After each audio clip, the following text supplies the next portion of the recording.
बात करते हैं दिल्ली ब्लास्ट को लेकर अपडेट की। एनआईए की टीम लालबाग स्थित डॉक्टर शाहीन के घर पहुंची है, जहां कई घंटों तक जांच और पूछताछ की गई है। इस दौरान डॉक्टर शाहीन के भाई शोएब और पिता शाहिद से भी पूछताछ की गई है। टीम अहम दस्तावेज अपने साथ ले गई है। एनआईए अधिकारियों के साथ महिला अधिकारी समेत करीब आधा दर्जन सदस्य मौजूद हैं। पूरी कार्रवाई लगभग 5 घंटे तक चली है। मामले की गंभीरता को देखते हुए इलाके में भारी पुलिस बल तैनात भी कर दिया गया है और खंडारी बाजार की गई कई गलियों को बैरिकेडिंग कर सील भी कर दिया गया और आम लोगों की आवाजाही पूरी तरीके से रोक दी गई है। ये तस्वीर हम आपको दिखा रहे हैं कि कैसे दिल्ली ब्लास्ट केस में एनआईए लगातार डॉक्टर शाहीन की तफ्तीश में एक बार फिर से उनके घर लेके पहुंची है। जम्मू कश्मीर से लखनऊ तक कई जगहों पर आज रेड भी जारी है। शाहीन के भाई और पिता से पूछताछ की गई है।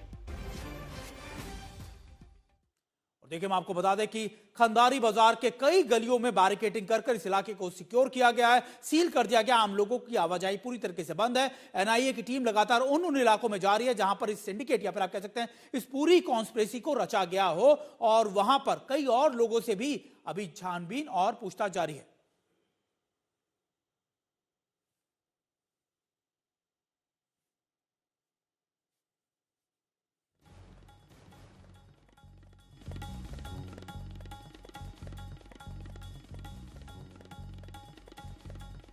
हम आपको 3 तस्वीरें दिखा रहे हैं। आपको बता रहे हैं कि जम्मू कश्मीर में ताबड़तोड़ छापेमारी चल रही है।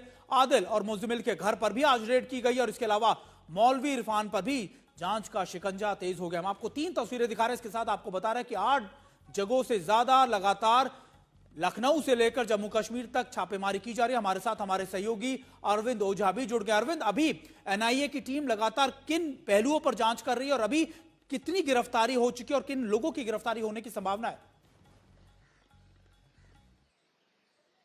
हालांकि इस मामले में अब तक 10 लोगों को एनआईए की टीम गिरफ्तार कर चुकी है। दिल्ली के लाल किले के बाहर जो सुसाइड अटैक हुआ था उस मामले की जांच एनआईए की टीम कर रही है।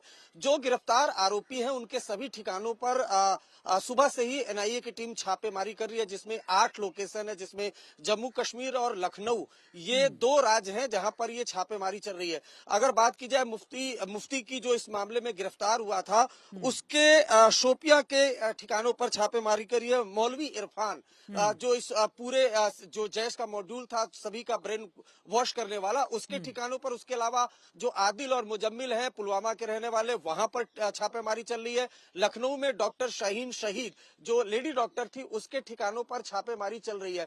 पहले ही फरीदाबाद में छापेमारी हुई थी जिसमें 2900 केजी एक्सप्लोसिव मटेरियल्स रिकवर हुआ था। एक आतंकी उमर नबी जो फरार हो गया था, जिसने लाल किले पर बम धमाका किया। दरअसल एनआईए जो व्हाइट कॉलर टेररिस्ट है वो उसको अनहर्थ करना चाहती है और इस वजह से जम्मू कश्मीर और लखनऊ में छापेमारी कर रही है ताकि इस मॉड्यूल की तह तक जाया जा सके।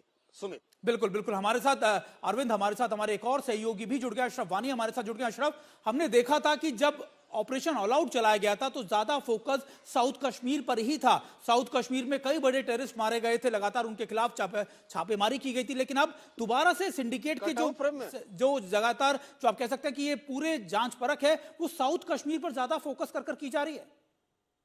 बिल्कुल, क्योंकि इसकी शुरुआत ही साउथ कश्मीर से हुई थी। सबसे पहले इस मामले में जो है गिरफ्तारी एक मौलवी की हुई थी जो श्रीनगर की एक मस्जिद में नमाज पढ़ाता है और वो शोपियां का रहने वाला था। उसी मौलवी इरफान जिसका नाम है, उसी ने जो है इन डॉक्टरों को रेडिकलाइज भी किया था, उनसे उनके संपर्क में था।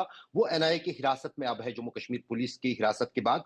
और क्योंकि एनआईए ही अब इस पूरे मामले की जांच कर रही है और एनआईए ने इससे पहले भी जो है मौलवी इरफान जो कि शोपियान में उसका घर है, वहां से वो एक बाइक जो है वो बरामद की थी जिसका इस्तेमाल मौलवी इरफान करता था एक जगह से दूसरी जगह जाने में, चाहे वो फिर वो श्रीनगर में था या फिर शोपियां में। तो जैसे अरविंद कह रहे थे कि जो हिरासत में इस रेड फोर्ट ब्लास्ट के आरोपी हैं वो रिमांड पर हैं एनआईए के, और उन्हीं से पूछताछ के बाद अब इस पूरे मॉड्यूल को जो है खंगालने की कोशिश हो रही है एनआईए की तरफ से।